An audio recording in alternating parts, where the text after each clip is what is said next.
नमस्कार मेरे प्यारे साथियों। आज हमारा विषय है कि हमारा दिमाग किस प्रकार काम करता है और हमें अपने दिमाग को स्वस्थ रखने के लिए क्या करना चाहिए। मानव शरीर में सबसे रहस्यमयी और शक्तिशाली अंग हमारा दिमाग है। यह केवल मांस का एक टुकड़ा नहीं है, बल्कि यह हमारे पूरे शरीर का कंट्रोल सेंटर है। हम जो सोचते हैं, समझते हैं, याद रखते हैं, महसूस करते हैं और निर्णय लेते हैं, सब कुछ दिमाग के कारण ही संभव है। दिमाग की संरचना हमारे दिमाग का वजन लगभग 1.3 से 1.4 किलो होता है, लेकिन इसकी क्षमता अनगिनत है। इसमें लगभग 100 अरब तंत्रिका कोशिकाएं होती हैं, जिन्हें न्यूरॉन कहा जाता है। ये न्यूरॉन आपस में संदेशों का आदान प्रदान करते हैं, ठीक उसी तरह जैसे मोबाइल नेटवर्क के जरिए बातचीत होती है। दिमाग के मुख्य भाग दिमाग को मुख्य रूप से 3 भागों में बांटा गया है। एक, सेरिब्रम। यह दिमाग का सबसे बड़ा हिस्सा होता है। यह हमारी सोच, याददाश्त, बुद्धि, कल्पना और भावनाओं को नियंत्रित करता है। जब हम कोई समस्या हल करते हैं या कोई नया विचार सोचते हैं, तब सेरिब्रम सक्रिय होता है। 2, सेरिबेलम।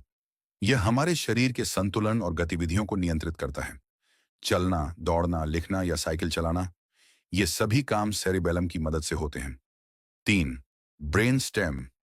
ये दिमाग और शरीर के बीच सेतु का काम करता है। सांस लेना, दिल की धड़कन और रक्तचाप जैसे कार्य ये अपने आप नियंत्रित करता है, जिन पर हमें ध्यान भी नहीं देना पड़ता। दिमाग और याददाश्त दोस्तों, क्या आपने कभी सोचा है कि हम चीजें कैसे याद रखते हैं? जब हम कुछ नया सीखते हैं, तो दिमाग में नए न्यूरॉन कनेक्शन बनते हैं। जितनी ज्यादा बार हम किसी चीज को दोहराते हैं, उतने ही मजबूत ये कनेक्शन हो जाते हैं।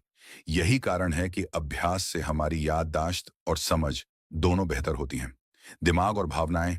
हमारी सभी भावनाएं, खुशी, दुख, गुस्सा, डर दिमाग से ही जुड़ी होती हैं। जब हम खुश होते हैं, तो दिमाग डोपामिन और सेरोटोनिन जैसे रसायन छोड़ता है, जो हमें अच्छा महसूस कराते हैं।